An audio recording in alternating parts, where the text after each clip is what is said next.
آیت نمبر 123 سورۃ الانعام پارہ نمبر 8۔ اعوذ باللہ من الشیطان الرجیم، بسم اللہ الرحمن الرحیم۔ وَكَذَلِكَ جَعَلْنَا فِي كُلِّ قَرْيَةٍ أَكَابِرَ مُجْرِمِيهَا لِيَمْكُرُوا فِيهَا وَمَا يَمْكُرُونَ إِلَّا بِأَنفُسِهِمْ وَمَا يَشْعُرُونَ۔ صدق اللہ العظیم۔ کل ذکر کیا تھا کہ اللہ سبحانہ وتعالی نے قرآن مجید کی حیثیت یہ بنائی ہے کہ وہ انسانوں کی روح کے لیے بمنزل روح کے، تو جس انسان کو قرآن سے مناسبت نہیں، گویا اس کی روح میں روح موجود نہیں۔ علماء نے لکھا ہے کہ جو شخص اپنی اولاد کو قرآن مجید کے الفاظ اور ترجمہ نہیں سکھاتا، وہ گویا اپنی اولاد کو زندگی نہیں دے رہا، وہ اس کی اولاد گویا مردہ ہے اس کے لیے۔ کہ ہاں یہ مردنی دنیا میں پتہ نہیں چلے گا، یہ آخرت میں پتہ چلے گا۔ ایک کہتے ہیں خلیفہ تھا، وہ اپنی رعایا کو چیک کرتا تھا کہ ان کا دین کے ساتھ کیا تعلق ہے، قرآن کے ساتھ کیا تعلق ہے۔ تو وہ چلتے چلتے ایک تیلی کے پاس آیا، تلوں کا تیل نکالتا تھا۔ اس نے کہا یہ بتاؤ کہ 40 کلو جو ہے تل ہو تو اس میں کتنا تیل نکلے گا؟ اس نے کہا 10 کلو۔ اس نے کہا اچھا 10 کلو تل ہو تو کتنا تیل نکلے گا؟ اس نے کہا 2.5 کلو۔ اس نے کہا 2.5 کلو ہو تو کتنا نکلے گا؟ کہتا 2.5 پاؤ۔ کہتا 2.5 پاؤ تل ہو تو کتنا تیل نکلے گا؟ کہتا جس میں آپ کے ناخن بھیگ جائیں گے، کتنا تیل؟ کہنے کا بڑا تو ذہین آدمی ہے، یہ بتا کہ قرآن مجید کی کوئی سورت سنا۔ وہ یاد ہی کوئی تھا۔ اس نے کہا اس کو کوڑے لگاؤ۔ تو اس کا بیٹا آ گیا، کہنے لگا یہ میرے ابا جان کو آپ سزا نہیں دے سکتے کیونکہ اس میں میرے ابا کا قصور نہیں ہے، میرے ابا کے ابا کا قصور ہے۔ ہاں آپ نے امتحان لینا ہے میرا لے، انہوں نے مجھے پڑھایا تھا، چنانچہ اس سے جو پوچھا اس نے بتا دیا۔ تو پھر اس بادشاہ نے اس کو چھوڑ دیا کہ واقعی باپ قصوروار ہوتا ہے۔ ایسے ہی قیامت کے روز ہمارے بچے اس وقت تک جب تک وہ جنت میں نہیں چلے جائیں گے نا، ہمیں خطرہ پڑا رہے گا کہ وہ ہمارے خلاف کیس نہ کر دیں کہ یا اللہ میں پکڑا گیا ہوں، میرا ابا جنت میں کیوں جا رہا ہے؟ کیونکہ اس نے مجھے دنیا سکھائی، ڈگریاں دلوائیں، سب کچھ کروایا، لیکن قرآن کا ترجمہ نہیں سکھایا۔ اس لیے عالم بنانا ضروری نہیں، لیکن جیسے ٹیوشن لگاتے ہیں نا، کوئی صحیح ایسا ڈھونڈے جو کم از کم موٹا موٹا خلاصہ بتاتے ہیں۔ ایک دفعہ زندگی میں گزر تو جائے نا کہ بیٹی کو بھی بیٹے کو بھی، اب تو عالمات بھی مل جاتی ہیں پڑھانے والی، بیٹیوں کو پڑھائیں کہ قرآن مجید ہے کیا، موٹا موٹا ترجمہ تو آنا چاہیے، اللہ کا پیغام سامنے آنا چاہیے۔ جی تو جس کے پاس قرآن نہیں گویا اس کے پاس روح نہیں، اور جس کے پاس روح نہیں ہے وہ تڑپتا ہے، جیسے مچھلی کو پانی سے نکالے نا اور اسے کچھ بھی کھلائیں اسے سکون نہیں ہوگا، کیونکہ اسے پانی میں جا کے ہی سکون ملے گا۔ ایسے ہی یاد رکھیں آج ہمارے مسائل کی وجہ قرآن مجید سے فاصلہ ہے۔ اگر ہم روزانہ قرآن مجید کو محبت سے سمجھ کے پڑھیں تو ہمارے سوالوں کے جواب اللہ خود دیتے، اور کتنے ہی مسائل حل ہو جائیں گے، کتنا سکون مل جائے گا۔ لیکن اس طرف توجہ نہیں ہے، ہمیں گولیاں یاد ہیں کہ ریویٹیل کی گولی کھانی ہے، یعنی سنفلیکس کی گولی کھانی ہے، بروفن کی گولی کھانی ہے، ان کے نام یاد ہیں، لیکن قرآن کی کوئی صورت یاد نہیں کہ پریشانی ہو تو بندہ یہ پڑھے تو طبیعت کو سکون ملتا ہے اور پیغام مل جاتا ہے۔ جی تو آج کی آیت میں اللہ سبحانہ مسلمانوں کے ذہن میں یہ سوالات آ رہے تھے کہ یہ جتنے بھی بستیاں ہیں، جتنی بستیاں، اس میں جو سردار ہوتے ہیں، جو بستی کے بڑے ہوتے ہیں، وہ سارے مجرم ہوتے ہیں، اس کی کیا وجہ؟ وہ دین کی طرف کیوں نہیں آتے؟ تو قرآن مجید آج کی آیت میں بتا رہا ہے کہ یہ اللہ تعالیٰ کی پالیسی کا حصہ ہے کہ دنیا اللہ تعالیٰ نے جن کو دی ہے ان کے اندر اکڑ آ جاتی ہے، عام طور پر تکبر آ جاتا ہے، غرور آ جاتا ہے، جس کی وجہ سے دین کے لیے عاجزی شرط ہے، انکساری شرط ہے۔ تو اللہ تعالیٰ ان لوگوں کو ہدایت دیتا ہے جن کے پاس عاجزی ہوتی ہے، اور عام طور پر وہ لوگ سفید پوش ہوتے ہیں۔ قیصر روم نے پکڑ لیا ابو سفیان کو جب وہ شام گئے ہوئے تھے، تو ان کو پکڑ کر دربار میں بلایا اور کہا یہ بتاؤ کہ سنا تمہارے اندر کوئی نبی آئے ہوئے ہیں؟ ان کا ہاں آج کل ایک آئے ہوئے کہہ رہے ہیں، ان کی علامات بتاؤ۔ جھوٹ بولتے ہیں؟ کہتے نہیں سچے ہیں۔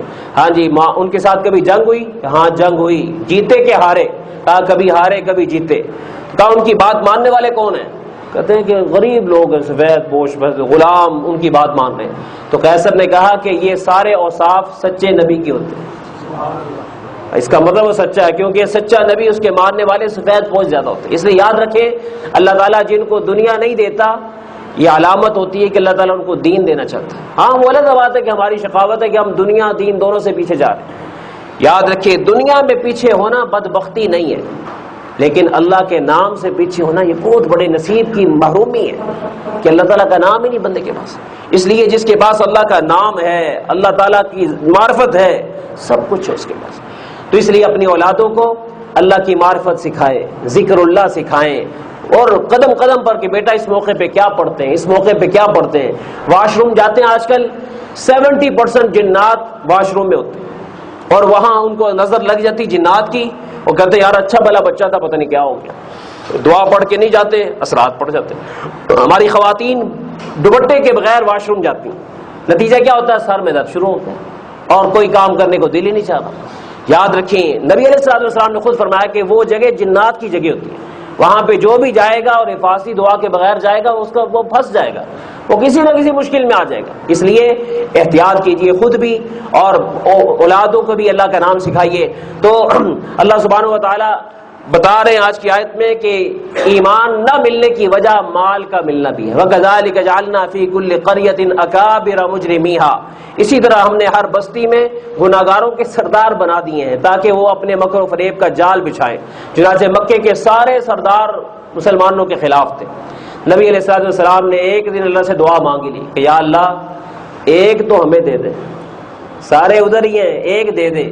چنانچہ حضرت عمر کے حق میں دعا قبول، اللہم اعز الاسلام بعمر ابن الخطاب، اے اللہ عمر ابن خطاب کے ذریعے سے اسلام کو عزت عطا فرما۔ چنانچہ حضرت عمر کی دعا تعاقب کرتے رہی۔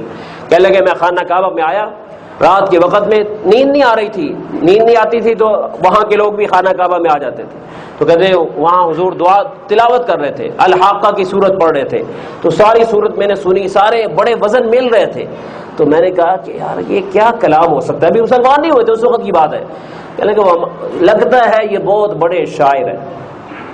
تو کہتے ہیں جیسے میں نے یہ کہا نا تو فوراً حضور نے یہ آیت پڑھی انہ لقول رسول کریم وما هو بقول شاعر، یہ رسول کریم کا قول ہے، یہ کسی شاعر کا قول نہیں ہے۔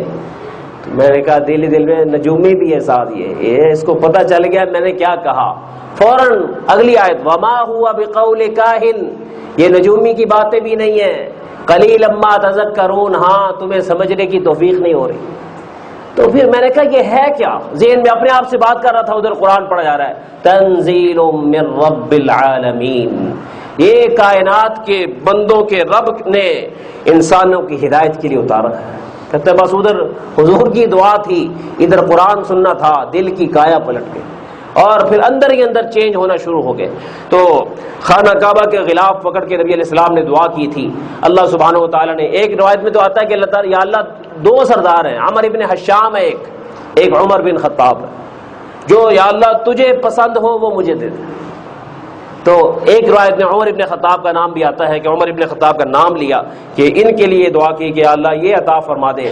چنانچہ ان کے اسلام لانے کے بعد پہلا موقع تھا، وہ پہلا دن تھا کہ مسلمانوں نے وہاں اجتماعی طور پر خانہ کعبہ میں اسلام کی پہلی نماز پڑھی، ورنہ یہ نمازیں جو روزانہ ہوتی ہیں نا یہ سارا ثواب عمر ابن خطاب کے کھاتے میں جاتا ہے۔ پہلی نماز جو با جماعت ہوئی ہاں جی، اور ورنہ اس سے پہلے سارے پابندی لگائی ہوئی تھی یہاں نماز ہی نہیں پڑھ سکتے۔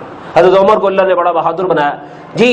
تو عام طور پر مال و دولت والے رکاوٹ بن جاتے ہیں، اس کی وجہ کہ دین میں آنے کے لیے اپنی انا کو پیچھے کرنا پڑتا ہے اور دولت کی وجہ سے ایک انا پیدا ہو جاتی ہے۔ اس لیے یاد رکھیں اللہ تعالیٰ جن کو دولت دے کبھی اس دولت کو انا کا ذریعہ نہ بنائیں کہ اس سے ایگو بنا لیں اپنے۔ یاد رکھیں دولت مند کو اپنے ملازم کے ساتھ بیٹھ کے کھانا کھانا چاہیے، کیونکہ نبی علیہ السلام اپنے غلاموں کے ساتھ بیٹھ کے کھانا کھاتے تھے۔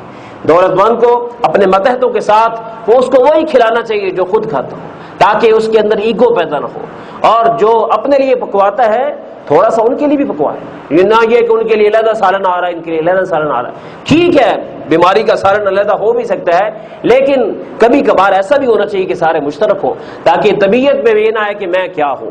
ہے جی حضرت عمر رضی اللہ تعالیٰ عنہ جب وہ بیت المقدس گئے تھے تو بیت المقدس والوں نے چابیاں صرف اس وجہ سے دی تھیں کہ عمر ابن خطاب آگے لگام پکڑ کے جا رہے تھے اور غلام سوار تھا۔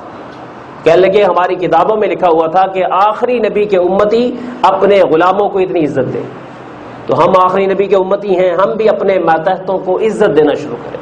کچھ نہیں دے سکتے نہ دیں، میٹھا بول تو بولا کریں، رسپیکٹ تو دیا کریں۔ گھر میں صفائی کرنے والی جو خاتون ہوتی ہے اس کو کتنے برے نام سے ہم بلاتے ہیں، کتنے برے انداز سے بلاتے ہیں۔ کیا ہو گیا؟ اللہ نے یہ ساری تخلیقات بنائی ہیں، کوئی نیچے ہے کوئی اوپر ہے، قیامت کے روز تو وہ برابر کے ہمارے برابر کا ہوگا۔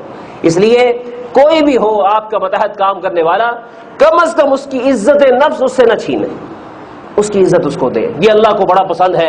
عاجز مزاج بندہ اللہ کو بڑا ہی پسند ہے، اس کو دین بھی ملتا ہے، اس کو ہدایت بھی ملتی ہے۔ تو فرمایا کہ یہ جو اکابر مجرم ہوتے ہیں، ہم نے اس کو بستیوں میں ان کو بڑا بنایا تاکہ یہ اپنا فریب کر لیں جو انہوں نے چالیں چلنی ہے۔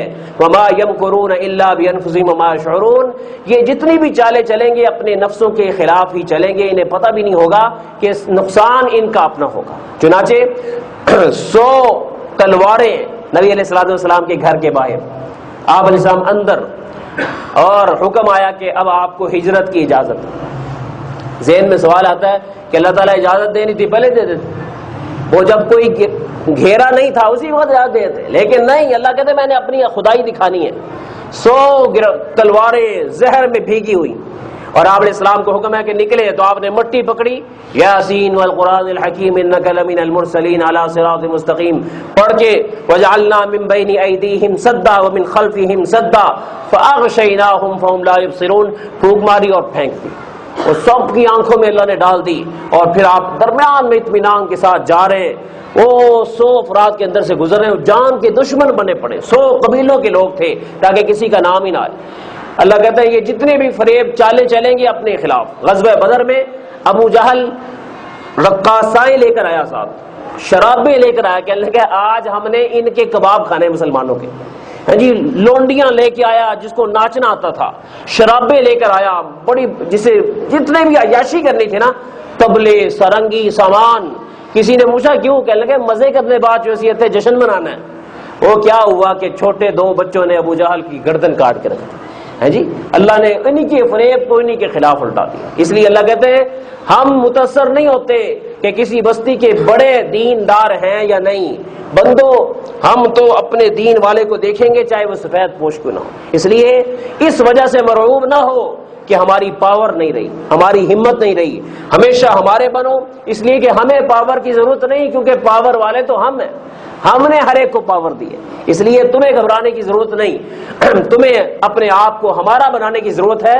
کنیکٹ ہونا تمہارا کام ہے، تمہاری مدد کرنا ہمارا کام ہے۔ اللہ سبحانہ و تعالیٰ میں سمجھ عطا فرمائے۔ وآخر دعوانا الحمدللہ رب العالمین۔